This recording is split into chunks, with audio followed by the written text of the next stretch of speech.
All right, what's up guys? My name is Zach and today I'm driving a 2011 Chevy Corvette ZR1.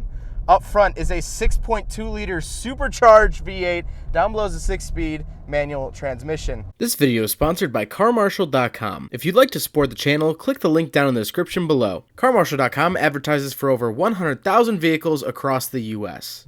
But let's get back to that 6.2 liter supercharged V8 that scares the absolute shorts off of me.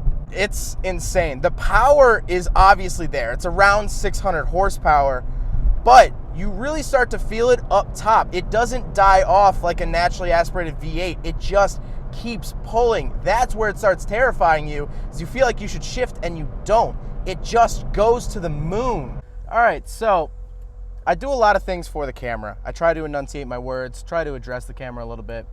I want you guys to know that the reactions here are not fake. I do not do that for the camera. I am genuinely terrified of this vehicle, and so I am not overdoing it.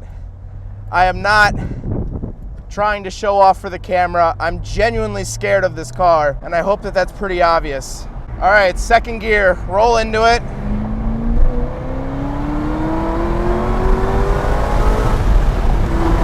Oh my God. Oh, that wasn't even all the way up. This car is terrifying to take all the way up. Oh my goodness.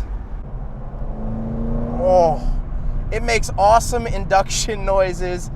The exhaust actually isn't super loud, but it definitely is there. It's really a surreal driving experience, although it isn't as squirrely under throttle as I really thought it was going to be. I expected it to be an absolute cluster muck when I get on the throttle, but it's really not. We'll do a little bit of third gear here. Whine, whine, whine, whine, whine. Oh. It's really not as scary to manage though as I thought. I was genuinely terrified to get in this car because I drove a Z06 and it was the first time that I had ever been truly terrified by a motor vehicle. And so this is faster, but it almost feels more calculated. It feels more dialed in. It doesn't feel like something that's just going to break traction and snap your neck. It's actually usable power. That's my biggest gripe with Hellcats, with bigger power, heavy muscle cars, is that they have all this power, but you don't really use it all that much because they're sort of lazy horsepower and they're really heavy chassis and stuff. But this is not a heavy chassis, and so you actually get to feel all of that horsepower. Oh, maybe I'll do a little, just a little.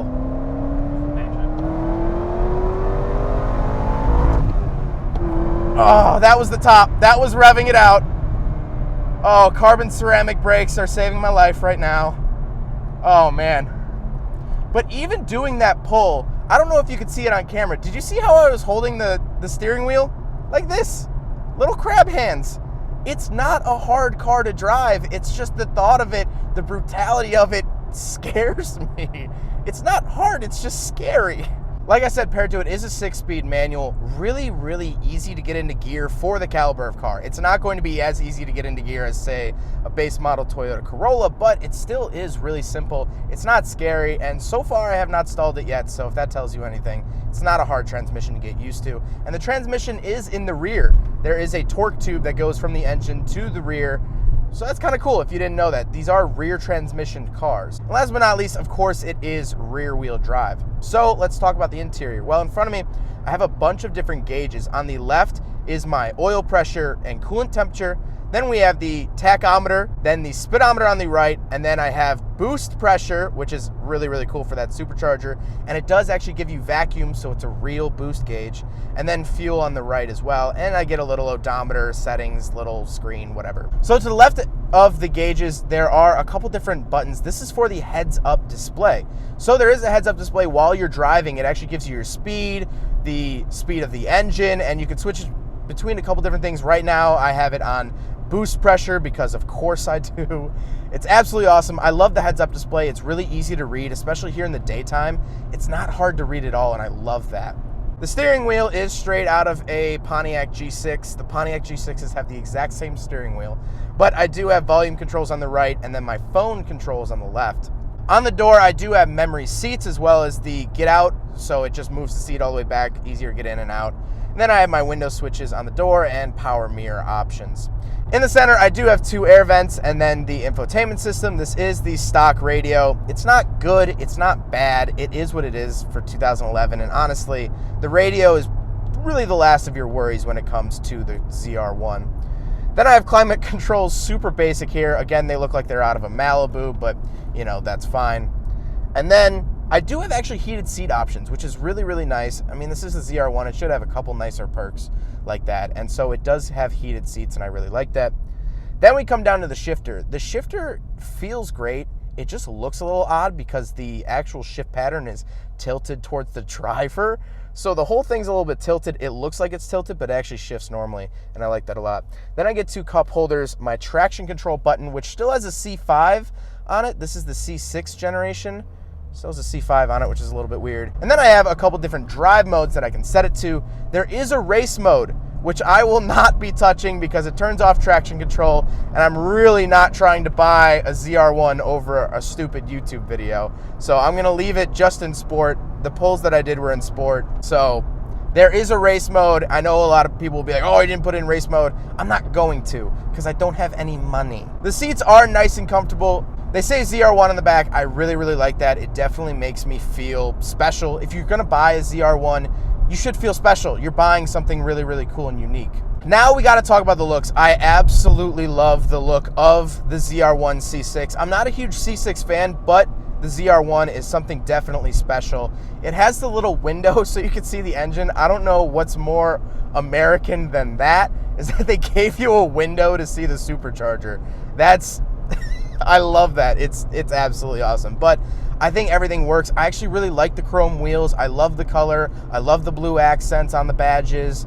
I think overall it really, really works well, and this is a really good looking car. Overall, with the ZR1, I'm gonna get a little bit philosophical here for a second. There's an English philosopher called Connor who he talks about a lot of stuff, but he mentions one thing about being human. And the thing about being human is to do the unnecessary, do things that aren't required to quote unquote live.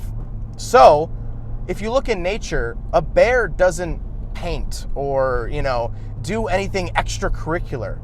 Only humans do things that are extra, that are obtuse, that aren't required. And that's exactly how I feel about with muscle cars. There is no need for this car. There's no practical need for the ZR1 at all. But when you drive it, you feel so alive. You feel like, ugh. It sparks something. And I think that's what Connor's really getting at with this idea of living, because I'm doing something that isn't needed at all. I could live my whole life without driving a ZR1, but I'm so glad that I did, because it's just an insane, insane experience. And that is how I feel about the Corvette. I finally boiled it down to something tangible, and I'm so happy about that. Well, I hope you guys enjoyed the video. I hope you guys learned something about the 2011 Chevy Corvette ZR1. Huge thank you to Kyle for letting me drive it. This thing, it's exactly what my dreams and nightmares are made of, really. This is just, it's an outstanding car. But I hope you guys enjoyed the video. Don't forget to rate the video, comment on the video, and subscribe if you really liked it. Take care, guys. Aside from my soul.